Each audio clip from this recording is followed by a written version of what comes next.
अब दोस्तों, भारतीय नौसेना की ताकत बहुत तेजी से बढ़ने वाली है क्योंकि अमेरिका के साथ भारत ने एक ऐसी डील साइन की है जिसके तहत भारतीय नौसेना की ताकत में बहुत बड़ा बदलाव देखा जाएगा, जहां पर अमेरिका और भारत के बीच में लगभग $3 बिलियन के करीब की ये डील है। इस डील के अंदर भारत की नौसेना के लिए भारत सरकार अमेरिकन P-8I पोसेडन विमानों को खरीदने का निर्णय बना चुकी है, जो कि भारतीय वायुसेना के समुद्री निगरानी में एक बड़ा बदलाव प्रदान करेगी। हालांकि आपकी जानकारी के लिए बता दूं कि भारतीय वायुसेना के पास पहले से ही 12 P-8I पोसेडन, इसी के साथ साथ भारतीय वायुसेना ने 6 और नए विमान की खरीद के लिए प्रक्रिया तेज कर दी है। इस डील में नौसेना की ताकत को कैसे बदला जा सकता है, इसी के साथ भारतीय नौसेना लंबे समय से इंडियन ओशन में अपनी पकड़ मजबूत करने की कोशिश कर रही है। इसी के साथ साथ इंडियन ओशन में चीन और पाक की बढ़ती गतिविधियां, इसी के साथ चीन की बढ़ती सबमरीन गतिविधियां और पाक की नौसेना की हरकतों के बीच ये विमान भारत के लिए आंख और कान बनके भारत की नौसेना की ताकत में वृद्धि करेंगे।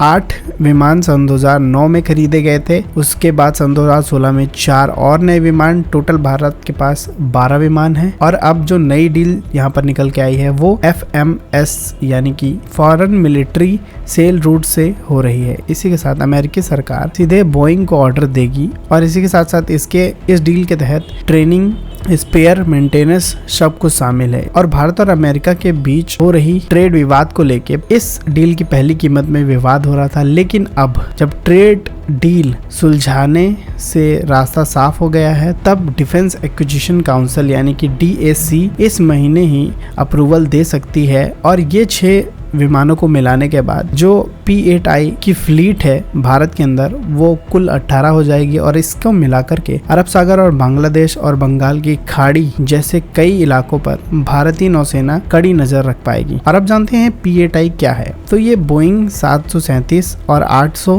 पर आधारित मरीन टाइम पेट्रोलियम विमान है। इसकी लंबाई 39 मीटर से ज्यादा है, विंग स्पैन 37 मीटर और मैक्स टेक ऑफ वेट जो है वो 85 टन के आसपास है। इसी के साथ 2 पावरफुल CMF-56 इंजन है। इसी के साथ ये इंजन 27,000 पाउंड थ्रस्ट देते हैं और इसकी स्पीड लगभग 790 किलोमीटर प्रति घंटा की रेंज है। ये 7,000 किलोमीटर से ज्यादा है और ये 12 किलोमीटर ऊंचाई तक उड़ सकता है। इसी के साथ ये 9 क्रू मेंबर के साथ 129 सोनोबॉय कैरी कर सकता है जो पानी में सबमरीन की आवाज सुन सकते हैं। इंडियन ओशन वर्जन में खास MAD यानी मैग्नेटिक मॉली डिटेक्टर है जो सबमरीन के मैग्नेटिक फील्ड को पकड़ सकता है। इसके अलावा advance radar EO/IR camera, ESM system, harpoon missile, MK-57 torpedo और डेप्थ चार्जेस हैं। ये सब मिलके इस जहाज को फ्लाइट डिस्ट्रॉयर बनाते हैं। वर्तमान में नौसेना के पास